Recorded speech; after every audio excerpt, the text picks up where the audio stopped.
My mother was seething when she found me sleeping top naked in my bedroom because her boyfriend is in the house, but what she confessed made my jaw drop. My 18 mom and I live in a crummy apartment complex in NYC. Our apartment itself isn't crummy. We've taken a lot of pride in making the inside of our apartment look nicer than it really is, but truth be told, the building is crummy. So much so that the radiator in my room is broken, and I get heat every day of the year, even in summer. I prefer not to open my windows during summer as well because all types of questionable creepy crawlies like to come through the window, so I usually sleep on top of the covers or without pants. Last night it was too hot, so I slept without a shirt or bra. I have pretty huge honker, it's no secret, but I was in the comfort of my bedroom and I kept my door closed when I slept. This morning I woke up to find my mom staring at me. She scared me crap less, especially because I have a loft bed and was making direct eye contact with her as soon as I opened my eyes. She stood there and screamed at me for 20 minutes, telling me to put a shirt on and calling me a ruthless WHRE for sleeping without a shirt while her boyfriend was there. I put a pillow in front of my body and closed my eyes to go back to sleep. This wasn't good enough, and she ripped the pillow from my arms and told me to put on some clothes before her boyfriend came in here and saw me like this. I told her I keep my door closed for a reason,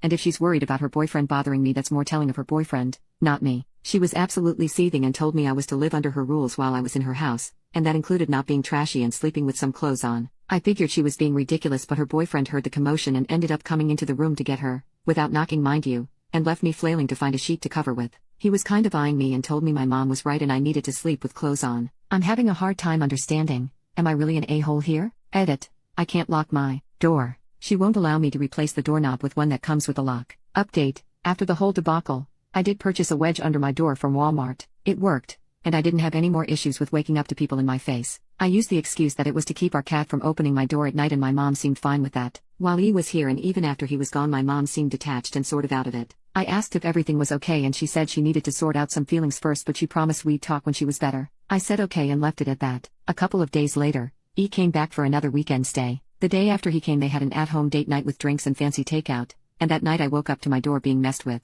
I called out to see if it was my mom and got no response. I pulled on a t-shirt and shorts and pulled the door wedge out to check, and E was standing at my door. He was drunk, and I was a bit panicked because I thought something had happened to my mom and he needed help, but he just stood there for a few seconds without saying anything. He didn't seem to be sleepwalking or in peril, so I said, I'm uncomfortable. I'm closing my door. Before I could close the door all the way, my mom flew out of her room, saw him, and started cussing and screaming and telling him he needed to leave. They argued back and forth for a while, but eventually, she got him out the door. After calming her down, I took her to her room and we had a talk. It turns out, the day she had come into my room, she had been on his phone and saw he was talking to his brother-in-law about me in very disgusting ways, talking about how I was growing up to be very shapely and mature, and that he couldn't wait until I moved out so he could dump my mother for me. He said far more explicit things that were all extremely worrying, especially since we've known him since I was 11. My mom had come to tell me to be careful around him while she thought of a way to break it off safely, but when she saw my state she had some misplaced anger. He's out of our lives now, thankfully.